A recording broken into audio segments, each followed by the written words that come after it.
After the drone's first shot failed to detonate on impact, it was positioning to strike again.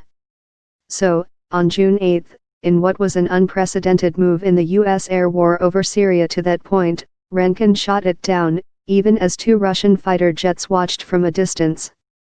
When we saw the drone turn back towards friendly forces, we weren't waiting around for anybody's permission. We destroyed it, Rankin said in his first interview about the incident.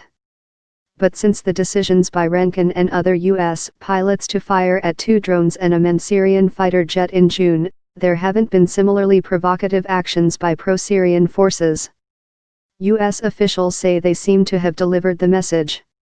Rankin's case, in many ways, highlights not just the risks of Syrian conflict in which Russia, Syria, the United States and its allies are flying military jets within targeting range of each other, but it also illustrates the tremendous responsibility entrusted to U.S. pilots to make life-or-death decisions in an instant, with broad, strategic implications for the war.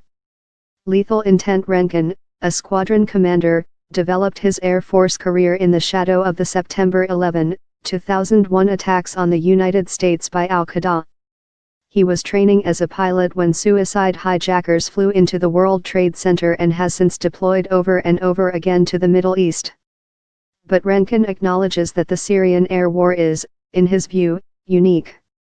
U.S. pilots, who have enjoyed air supremacy against the insurgents they've been battling in Afghanistan, Iraq and Syria, cannot be sanguine about the risks posed by advanced Russian or Syrian jets or ground-based air defense in Syria. We can all engage each other.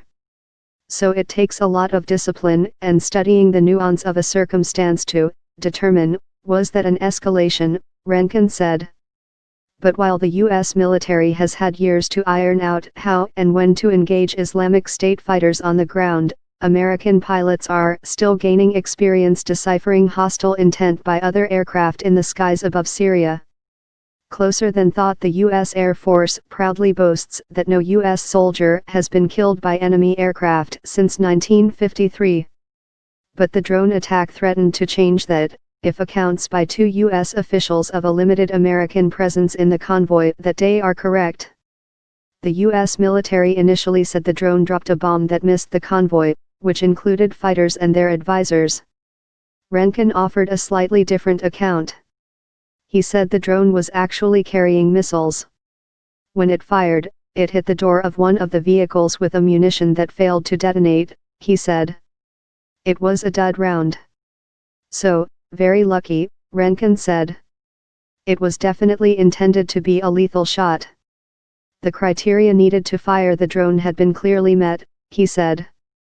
Still, one factor complicating his decision to return fire was the presence of the Russian flanker fighter jets, who might think that Rankin was shooting at them. Is the Russian pilot going to see a missile come off of my aircraft and consider that a potential aggression against him, he explained.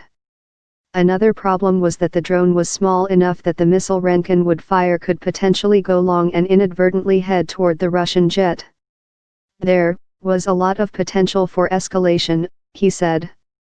For Rankin, the big takeaway for pilots is that the war in Syria has evolved far beyond simply striking Islamic State targets on the ground. U.S. pilots have to be prepared for anything.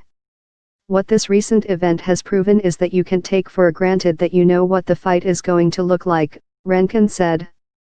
You need to walk in ready for it to metastasize into any hybrid variation.